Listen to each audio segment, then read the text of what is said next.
Cette situation dans laquelle nous nous trouvons, alors, elle nous est parfaitement décrite dans le livre de Jérémie. Nous verrons tout à l'heure un autre livre aussi qui décrit, lui, alors l'histoire de l'humanité. Livre de Daniel. Et nous avons vu que tout ce qui se passe dans le monde, Dieu finalement va le permettre, comme dans ce livre de Jérémie, cette sagesse de Dieu qui voit que son peuple s'éloigne et il va faire en sorte qu'il revienne. Mais nous, on va dire, qu'est-ce que j'ai fait au bon Dieu pour que ça me tombe dessus? On ne comprend rien. Hein. Nous, on ne voit pas, on croit que ce qui nous fait du mal n'est pas bon. En fait, ce qui nous fait du mal est bon. C'est toujours ce que disait saint François de Sales. Qu'est-ce que vous préférez? Être riche et en bonne santé ou pauvre et malade? Qu'est-ce que vous préférez? Hein? Taisez-vous, c'est mieux. Ne dites rien. Eh oui, on ne sait pas, on ne sait pas. Alors, voilà, on est dans cette situation existentielle. Alors, on va continuer parce qu'il y a encore pas mal de matière. Alors, ben oui. Donc, l'humanité est arrivée à un point, nous terminions hier avec ça, dans l'épître de saint Paul, la deuxième aux Thessaloniciens, chapitre 2, verset 10, que pour ne pas avoir cru dans la vérité, ne pas avoir accueilli l'amour de la vérité, qui est le Christ, puisqu'il est la vérité, il est l'amour. Dieu a tant aimé le monde qu'il a envoyé son Fils unique, l'amour pour nous sauver, Jean 3, 16, qui nous aurait sauvés, dit l'apôtre. Dieu va envoyer une force d'égarement. C'est terrible. Une force d'égarement qui va nous faire croire au mensonge. C'est-à-dire que nous allons accepter le mensonge comme une vérité. Le mensonge, tous les mensonges, et ça va très loin. Et le pire, le plus important des mensonges, c'est celui qui va sourcer de ma volonté propre et de me faire croire quelque chose sur moi qui va me forger une personnalité et en fait me faire vivre dans une totale illusion parce que je vais ignorer qui je suis.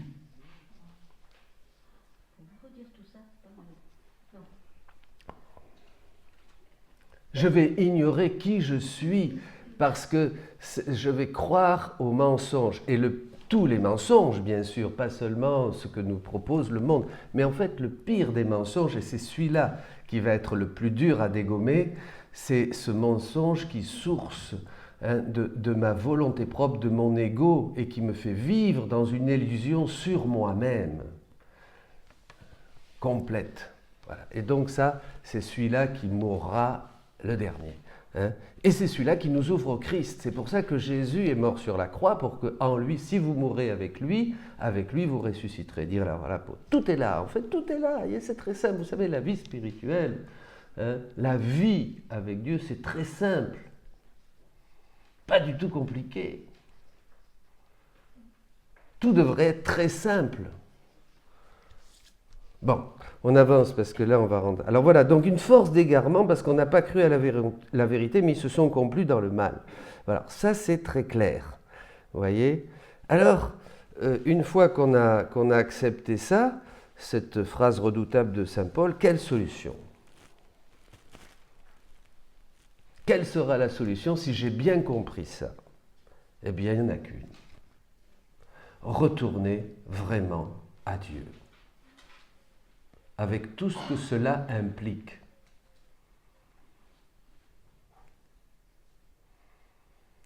Et Dieu, à travers les grands maux que nous vivons aujourd'hui, dont souffre notre monde, Dieu se réserve le plus grand bien qui puisse exister, la vie dans la divine volonté. Voyez? Étant dans une impasse sans solution, Dieu va nous proposer à l'humanité donc qui va commencer à toucher le fond, elle le touche déjà, avec tous les signes dont nous avons parlé, mais le Seigneur se sert de ça, comme il s'est servi de Cyrus, comme il s'est servi des nations étrangères, comme il s'est servi de tout ça, pour nous faire prendre conscience, donc ce que nous disions un mal est finalement un bien. Dieu se réserve le plus grand des biens, donc à ce moment de l'histoire, le don de la divine volonté. Il veut nous donner quoi? Dieu veut nous donner sa vie, sa volonté, le moteur même de la Trinité comme propriété, afin que nous puissions avoir sa vie et sa capacité d'action. Ah, enfin on va agir, son mode d'agir par le moyen de sa volonté.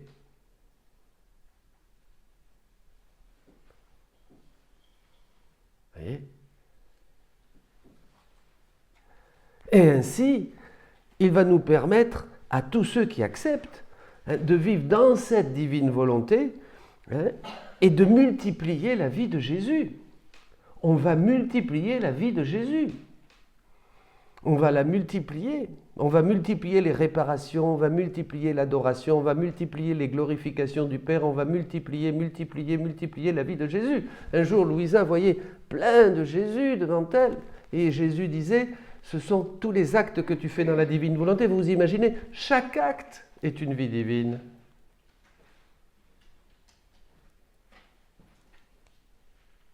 Chaque acte. C'est fou ça. On ne peut pas comprendre. C'est impossible à l'esprit humain de comprendre. Il faut croire. Donc tous ceux qui veulent discuter, c'est pas la peine. Laissez-les tranquilles. De toute manière, dès que quelqu'un veut discuter, ne vous fatiguez pas, vous allez perdre la paix. Ça ne sert à rien. Il faut tout de suite s'élever. Ça ne sert à rien. Devant n'importe quel adversaire.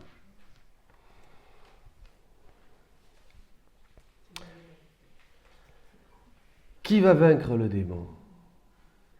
Dieu. On ne peut pas penser que cette situation ne va pas se résoudre. Ce que nous vivons aujourd'hui, c'est épouvantable quand même. Mais on n'est pas fait pour ça. On n'est pas fait pour vivre au milieu de la corruption, au milieu de la violence, au milieu de guerres, au milieu d'excès de toutes sortes, au milieu de peur, au milieu de gens qui pratiquent l'avortement, qui pratiquent tous les péchés possibles. Non, on n'est pas fait pour vivre dans ce truc-là. Donc il y a quelque chose qui cloche. Voyez? Le mal nous révèle le bien. La connaissance du bien et du mal.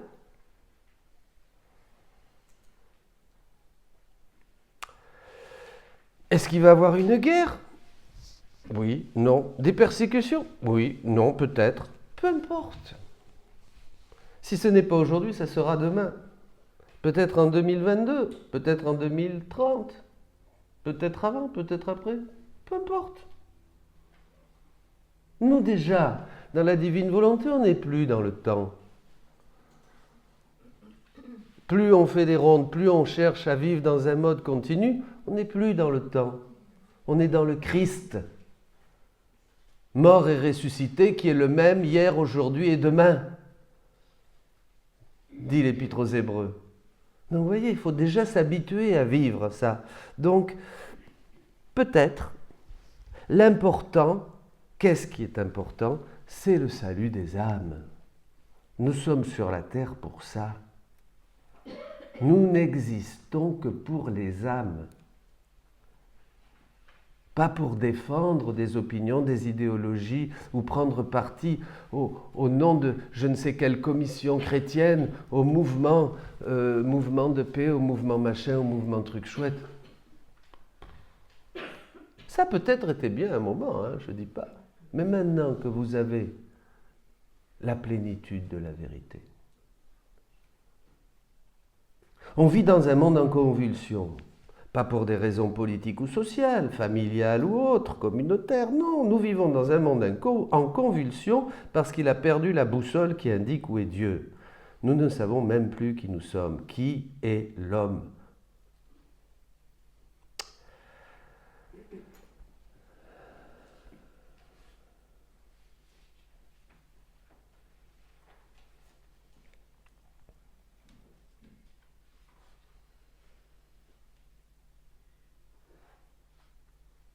On ne parle pas de ces assassinats d'enfants. Dieu avait un plan pour ces millions et ces millions qui ont perdu la vie dans le sein de leur mère. Ça, c'est un culte rendu à Satan par une société démoniaque, où les lois sont inversées et vont à l'encontre de tout ce que Dieu a mis en place de beau, de grand, de pur, de sage. L'assassinat des enfants de Dieu, pour qui il avait un plan, un destin. Et on va angoisser parce que la Russie veut envahir l'Ukraine ou que les Chinois sont à nos portes. Mais non, c'est tout ça. C'est le démon qui veut envahir le ciel. Et quel ciel ? Le ciel de ton âme. Le démon veut envahir le ciel. C'est là la guerre. Vous vous rappelez ce qu'on a vu dans la première partie ?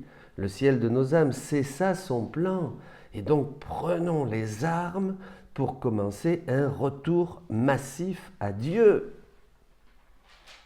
Ça, c'était déjà ce que nous enseignaient les prophètes. Venez, retournons à l'Éternel, car il a déchiré, mais il nous guérira, il a frappé, il bandera nos plaies, Osée 6.1. Mais au dessein de leur détresse, ils sont retournés à l'Éternel, au sein de leur détresse. Ils sont retournés à l'Éternel, le Dieu d'Israël. Ils l'ont cherché et ils l'ont trouvé. 2 Chroniques 14.4. Que le méchant abandonne sa voie et l'homme d'iniquité ses pensées, qu'il retourne à l'Éternel, qui aura pitié de lui, à notre Dieu qui ne se lasse pas de pardonner. Isaïe 55.7. Approchez-vous de Dieu et il s'approchera de vous. Nettoyez vos mains, pécheurs, purifiez vos cœurs, hommes irrésolus. Jacques 4.8. Ça déjà, Dieu nous l'avait enseigné dans sa pédagogie de père dans l'Ancienne Alliance. À travers les prophètes, comme on a vu que le livre de Jérémie explique et met en lumière notre situation contemporaine, Dieu aussi nous avait déjà donné dans le passé le moyen d'être bénis par lui. Voyez ?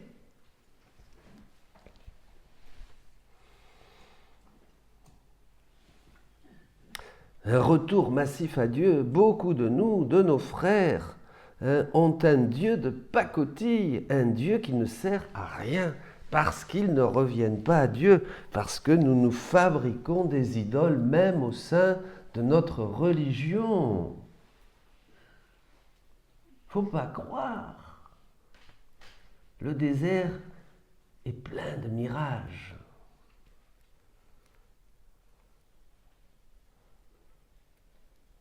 Ils vont à la messe, mais ils acceptent l'homosexualité, l'adultère, le concubinage.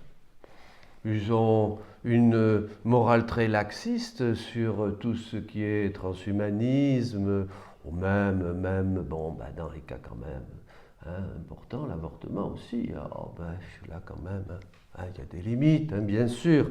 Et bien ils vont à la messe. Le signe de la bête, il est là, sur leur front. Voyez ? Ils font des prières, mais la seule chose qu'ils cherchent, c'est leur confort, leur bien-être. Une vie facile. Voyez ? On fait des prières pour que tout aille bien. C'est-à-dire, tout aille bien. Attention, pas comme l'autre veut. Comme moi, je veux, parce que moi, je suis la source et la référence du bien. C'est-à-dire, en dehors de moi, il n'y a pas de bien. On revient toujours à ce qui est structurel en nous, c'est-à-dire ma volonté humaine.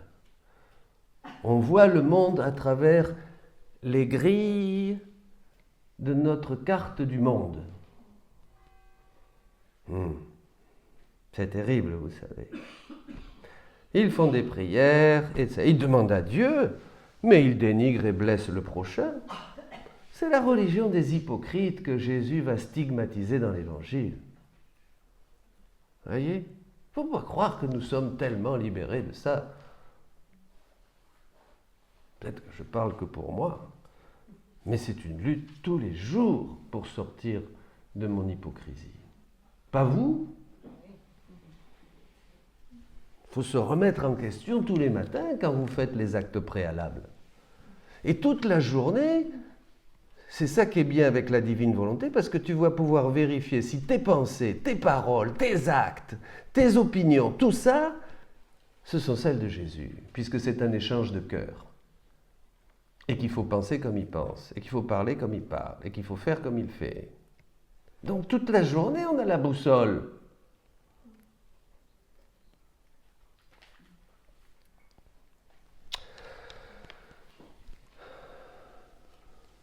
Imaginez si un mouvement de conversion, avec cette puissance de l'Esprit Saint, cette nouvelle Pentecôte que nous offre maintenant le don de la divine volonté, commence chez les catholiques.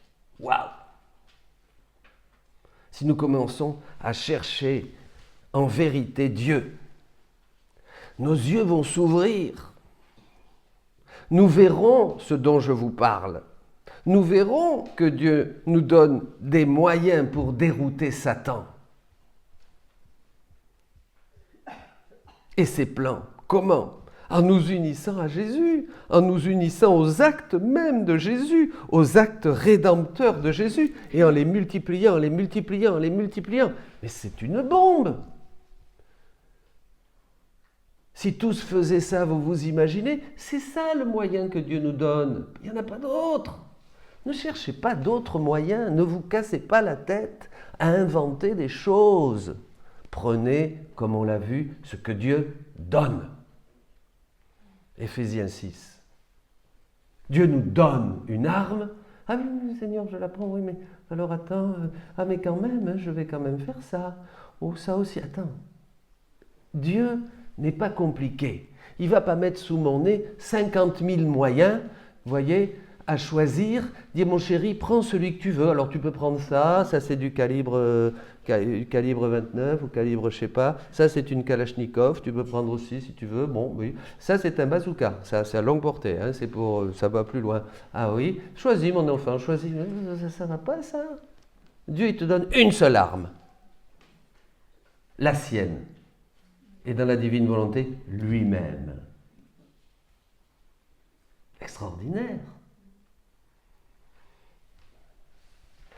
C'est cela que nous devons faire, parce que c'est là où on multiplie Jésus. Vous vous rendez compte, si vous multipliez Jésus tous les jours de votre vie, tous les jours de votre vie, tous les jours de votre vie, c'est extraordinaire. Là, c'est le ciel. Chaque acte dans la divine volonté, dit Jésus, fait descendre le ciel.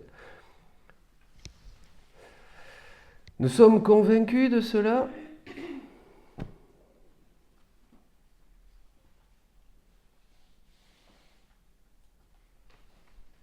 On en parlait hier. Peut-être oui et non. Peut-être oui, on est convaincu, mais on a peur quand même qu'on nous marque du signe de la bête, qu'on nous mette une micropuce dans la main ou sur le front, peut-être sur le front et dans la main aussi, hein, partout, hein, aussi dans les pieds, machin. Et malheur à toi si tu ne l'as pas, cette micropuce. T'as intérêt à l'avoir parce que sinon tu ne pourras plus acheter au supermarché ton saucisson et ton vin rouge préféré. Quelle tristesse! Oh, il faut vraiment s'inquiéter là. Ah, ça me fait peur, moi. Ça me fait peur. Tu vas mourir de faim, tu ne pourras plus acheter, tu ne pourras plus rien faire, tu ne pourras plus voyager, tu ne pourras plus rien faire. La marque de la bête, je vous disais, je m'avançais un petit peu, hein, c'était plus loin, mais c'était à propos.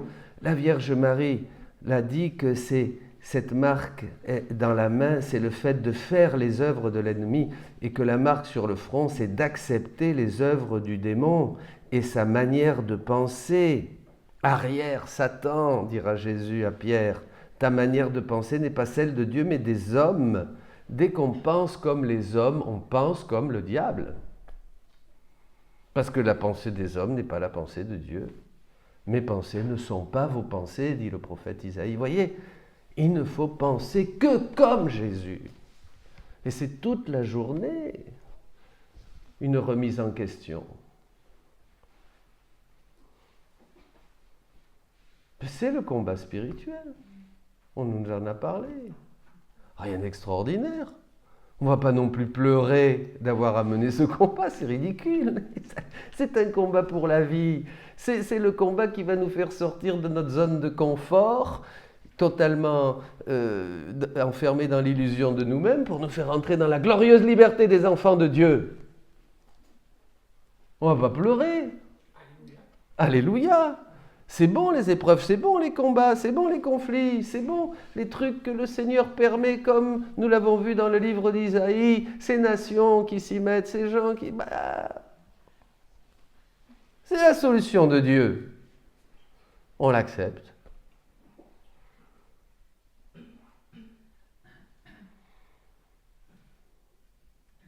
Seigneur, libère-moi du Covid, libère l'humanité du Covid, Seigneur, libère la plaie de cette pandémie. Oh, Seigneur, Seigneur, Seigneur, Seigneur, Seigneur, Seigneur. Qu'est-ce que ça veut dire ça? C'est le Seigneur qui l'a envoyé. Il sait ce qu'il fait. Soyez résignés, enfermez-vous chez vous, voilà, ouvrez YouTube et puis écoutez des bonnes conférences et vous vous convertissez, voilà. Il y en a des milliers comme ça. Vous voyez? Moi j'ai des gens qui m'ont dit, quelle bénédiction ce confinement. Beaucoup, hein, pas un ou deux. C'est rigolo. Ah, je disais oui, c'est la voix de Dieu là. Tout est grâce. Tout est grâce.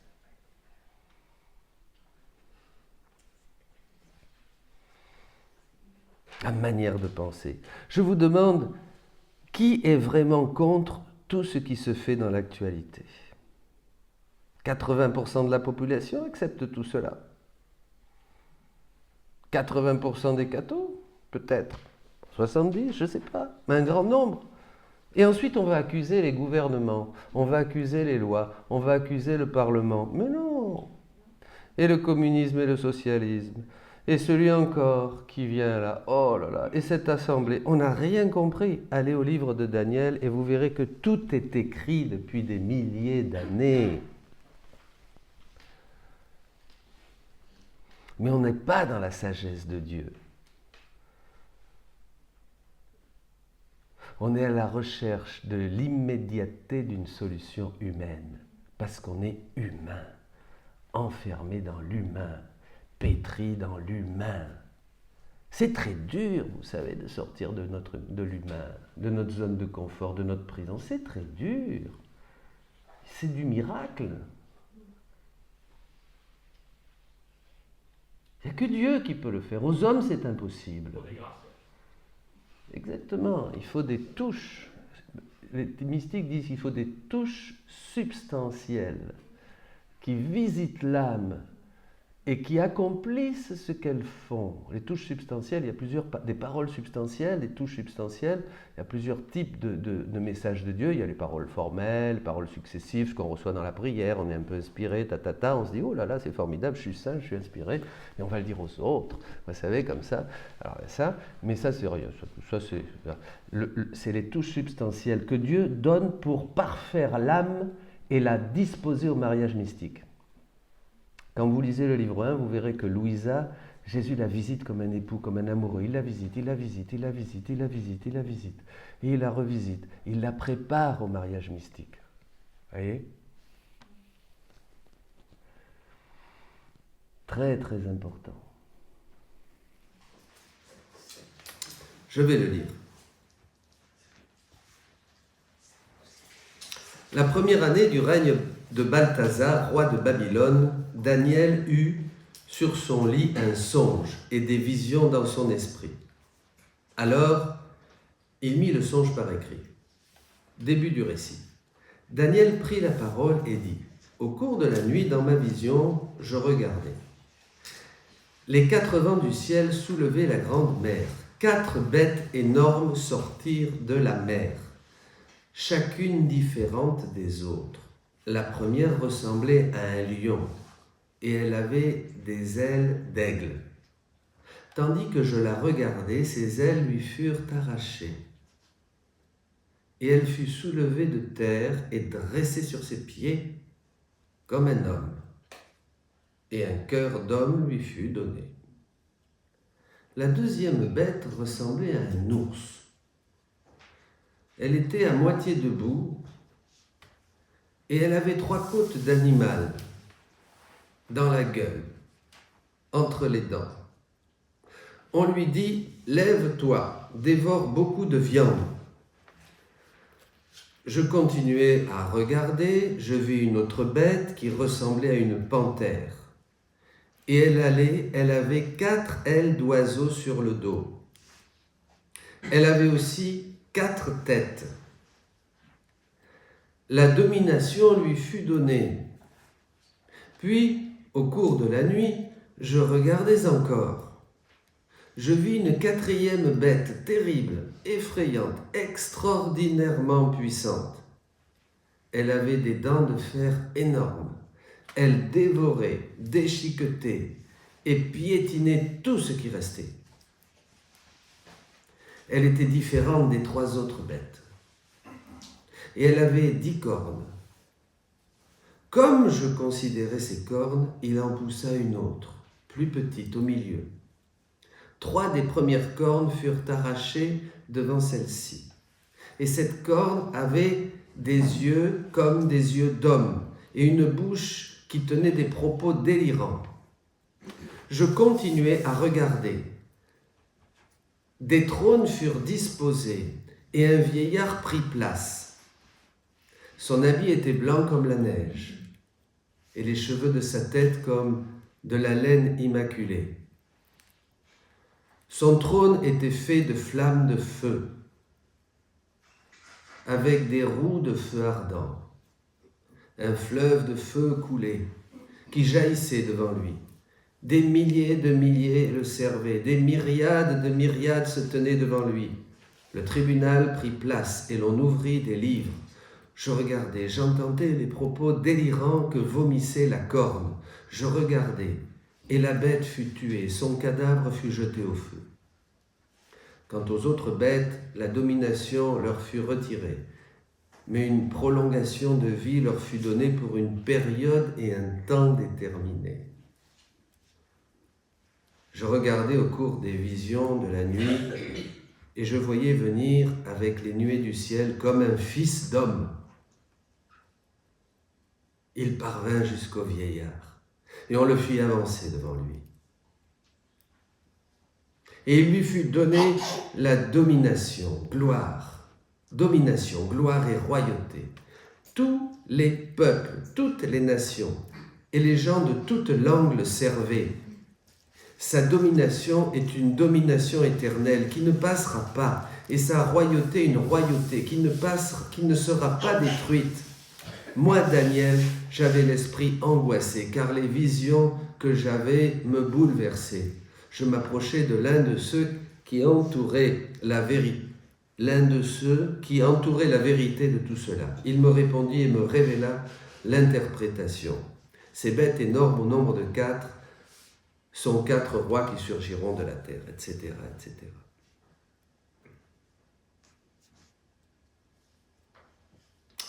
Et après le récit se termine. Ça vous parle? Hein?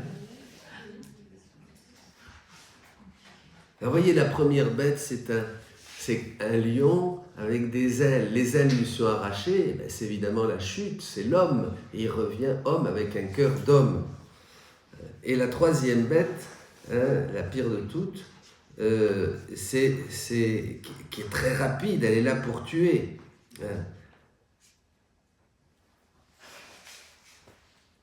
Et il y a cette bête qui est encore plus rapide, qui déchire tout, comme un vampire, qui veut nous sucer le sang, qui veut sucer le sang. Et le sang, c'est le sang de Jésus qui est venu nous donner la vie.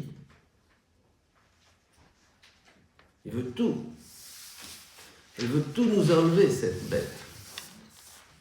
Le culte, la messe, l'Eucharistie.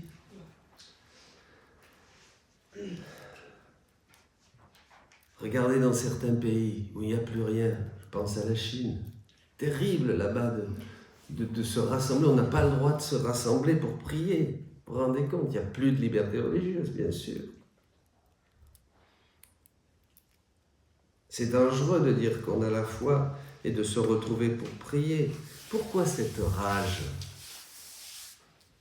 contre les chrétiens? Ces prêtres tués, égorgés, ces églises vandalisées. Pourquoi cette tant de haine contre Jésus? C'est satanique. Jésus, c'est la vie. C'est cette bête qui veut nous enlever la vie. Vous voyez que derrière tout ça, ce ne sont pas des hommes.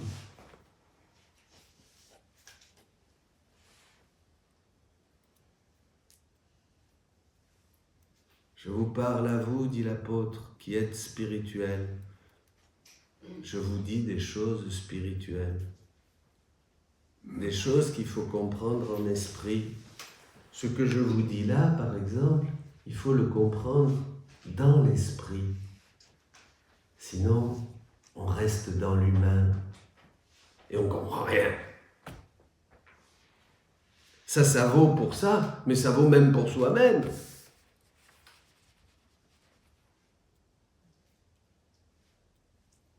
Quand on reste dans l'humain, on a une vision humaine. La chair produit de la chair. Dire l'humain produit de l'humain. Et qu'est-ce que dit Jésus? La chair ne sert à rien. Ne sert à rien. C'est bien, vous connaissez la parole. La chair ne sert à rien. La manière humaine de voir et de penser ne sert à rien. Qu'à me détruire davantage et m'enfermer dans ma prison. Et si je ne lis pas l'histoire du monde comme ça, c'est parce que je ne lis pas d'abord ma propre histoire. Je ne vois pas. Je ne vois pas plus loin que le bout de mon nez. Comprenez? C'est pour ça qu'il faut beaucoup prier, beaucoup être en Dieu, être très humble.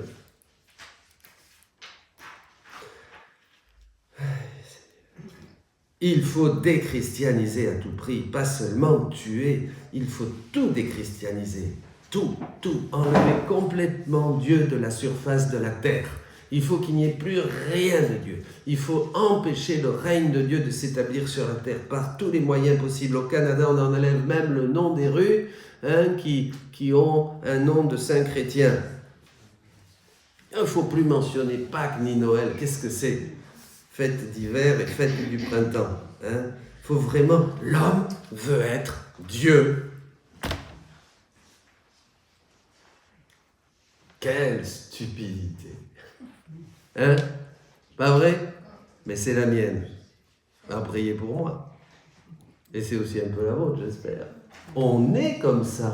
Nous avons la grâce d'avoir eu la semence de la parole de Dieu et d'être en processus. Mais il ne faut pas croire que du jour au lendemain, ça y est, on est libéré de tout ça. Malheur à moi, je fais partie d'un peuple impur, aux lèvres impures. Et le chérubin, le séraphin, vola, prit une braise de charbon ardent sur l'autel et toucha les lèvres du prophète. Tu es pur.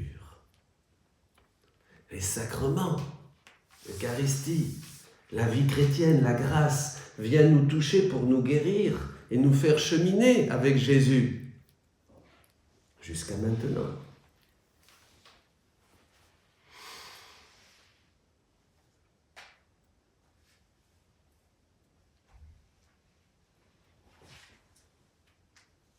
Vient cette quatrième bête, l'Antéchrist. C'est celui-là. Et nous sommes là, à la porte de ce moment. Est-ce que cela va nous préoccuper? Ou est-ce que nous allons chercher un refuge, partir manifester, faire des provisions d'haricots rouges, ou je ne sais pas? Non, mais attendez, oui, mais tout ça, on est dans cette situation complètement affolée, bombardée par des choses médiatiques, et on a peur, et on va trouver quoi? Des solutions humaines.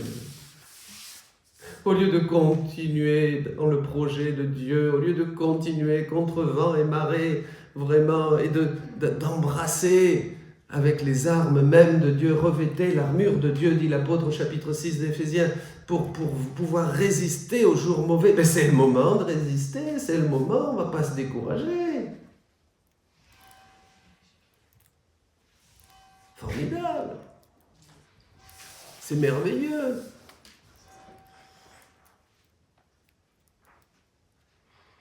Il faut plus que jamais une véritable conversion, mes amis. J'ai beaucoup plus envie de me convertir aujourd'hui qu'il y a 10 ans, qu'il y a 5 ans. Maintenant, vraiment, c'est une lutte. C'est du corps à corps. Pas croire que parce que tu enseignes ou parce que tu vas plus loin, c'est pire. Pas plus facile. Il faut encore chercher, il faut vraiment... La Sainte Vierge, la Sainte Vierge. La Sainte Vierge, la seule. Quand il n'y a plus rien, il n'y a plus qu'elle. Recourez à la Sainte Vierge.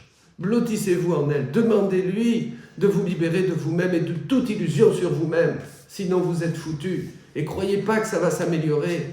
S'il y en a, si vous, ici, vous avez déjà 5, 6, 10 ans, 20 ans, croyez pas, ceux qui ont 20 ans de vie chrétienne, c'est bien pire que ceux qui n'ont que 4, 5 ans ou 10 ans. Il faut encore plus être mort. Après, on ne peut même plus. Il ne faut plus qu'il y ait quelque chose qui bouge d'humain.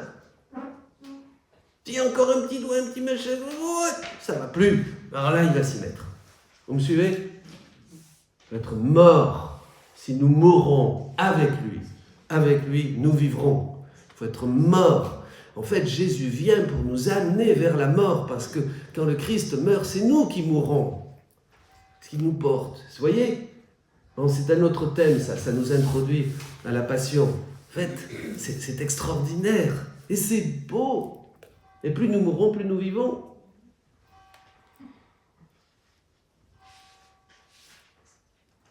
Une véritable conversion, une vraie prise de conscience.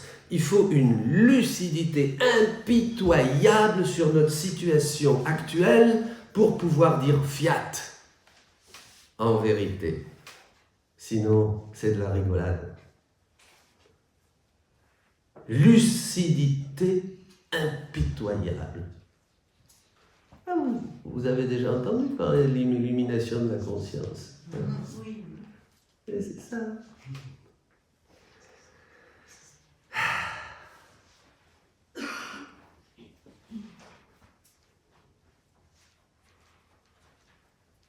Que ma vie est éternelle et que celle de mes frères est en jeu. Il faut les aimer, mais il faut leur dire la vérité aussi, avec amour. Tu te trompes, mon frère. Ce n'est pas ma vie sur terre qui compte. Ce que je dois avoir présent à l'esprit, c'est ma vie éternelle et la vie de mes frères et de mes sœurs. C'est ça qui doit m'importer. Je m'en fous de ma zone de confort. Je m'en fous de prier pour avoir des haricots rouges. Je m'en fous. Ce qui m'intéresse, ce sont les autres, parce que quand on est vraiment mort à soi-même, eh bien on commence vraiment à donner sa vie pour les autres. Et c'est à ça qu'il faut arriver. À ne plus vouloir rien pour soi. Ouais, c'est ça notre vrai combat.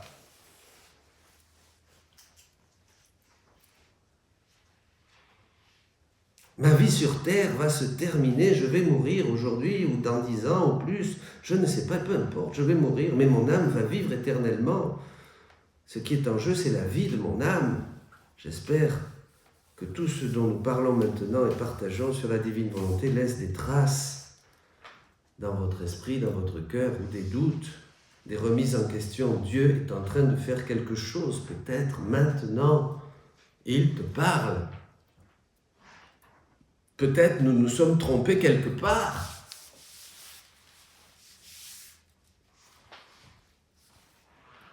Je me pose maintenant souvent cette question. La Vierge Marie. Ah, la Vierge. Dans ses bras, il n'y a plus de mensonge. On ne peut pas être dans les bras de Maman Marie et continuer à mentir ou à se mentir à soi-même. Elle a un rôle très particulier dans la fin des temps. C'est ça, on va le voir, parce que c'est la mère des élus. C'est la mère des élus, bien sûr. Il avait déjà vu Saint Louis-Marie Grignon de Montfort. Je vais mourir. Dieu est en train de faire quelque chose. Dieu va vaincre avec sa manière à lui, pas avec des armes ou de l'argent ou des choses humaines. Dieu est vainqueur en étant vaincu. Oh, zut, ça je n'avais pas vu. Dieu est vainqueur en étant vaincu. Mais alors il faut que je sois vaincu moi aussi. Pas vrai? Et voilà la clé de tout. Comment il est vainqueur le Seigneur? Vaincu, apparemment vaincu, mort, nu. Comme dit les Chartreux, Vigne, je crois, la vérité clouée sur le bois de la croix, voilà ce qui nous fait adorer.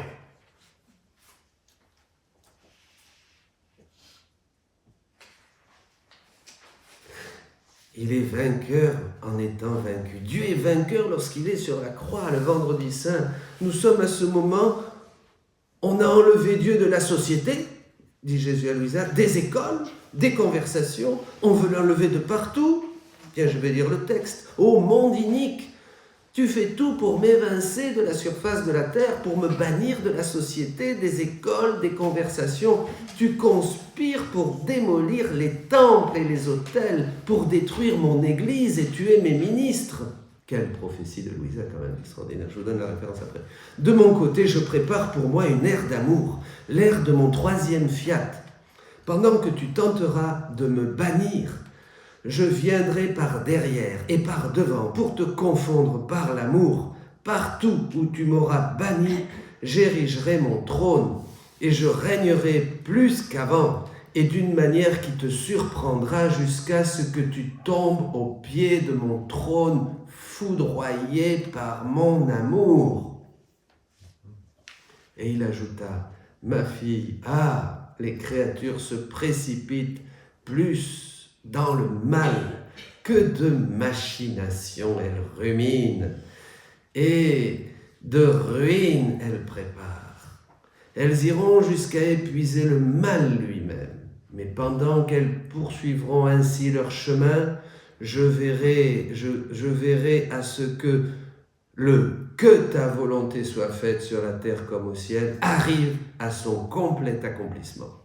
Je prépare l'ère du troisième fiat, dans laquelle mon amour se manifestera d'une manière merveilleuse et complètement nouvelle. Oh oui, je vais confondre l'homme par l'amour. Quant à toi, sois attentive.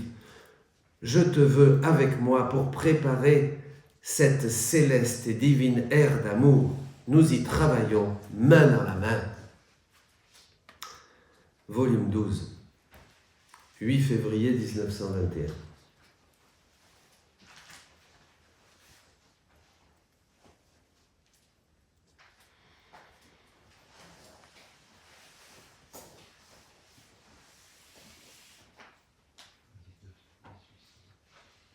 Et c'est justement maintenant qu'il va vaincre et remporter la victoire, le Seigneur. Mais attention, il va vaincre.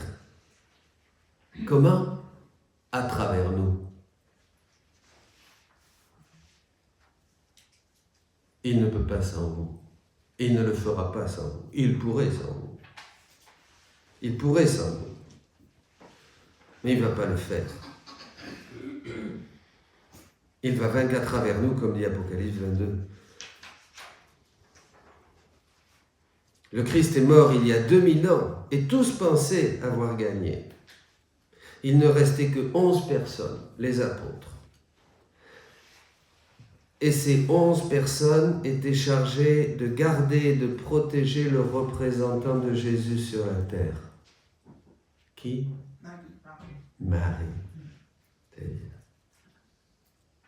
L'Église et Marie. Que c'est beau. La Vierge Marie et ces 11 annoncèrent le triomphe du Christ ressuscité jusqu'aux extrémités de la terre. Ça y est, c'est parti.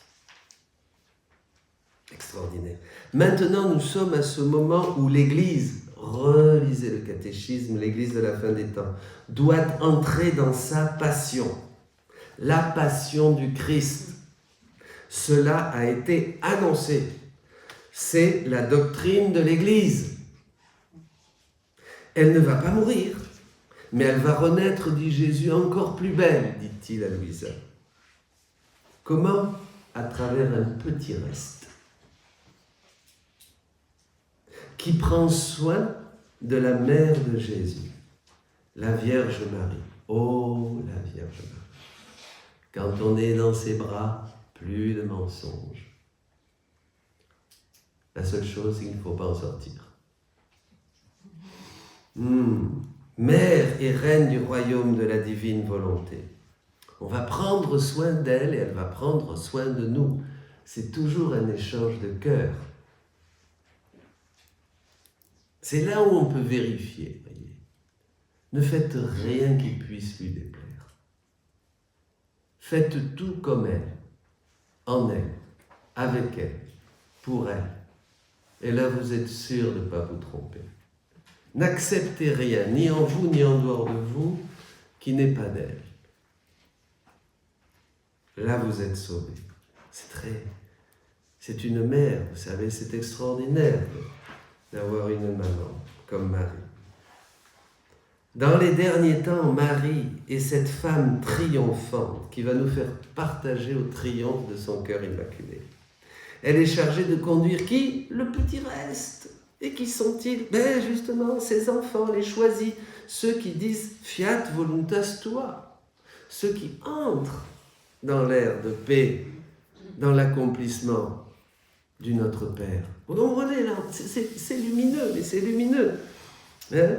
De la même manière que Marie s'est occupée des 11 et de Jean et des premiers qui annoncèrent l'évangile par toute la terre, c'est ça. C'est vous, hein, le nouvel évangile, dit Jésus, l'évangile du royaume de ma divine volonté. Elle est maintenant celle qui est encore chargée de cette mission, de protéger ce petit reste qui, après la croix, ils étaient 11, puis c'est tout. Voilà, et ils partirent jusqu'aux extrémités de la terre. C'est la même chose.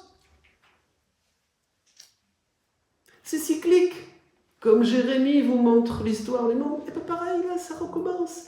Dieu est Dieu. Dieu n'a pas besoin de multiplier les images et les métaphores et les histoires pour nous parler. Il a parlé la parole de Dieu.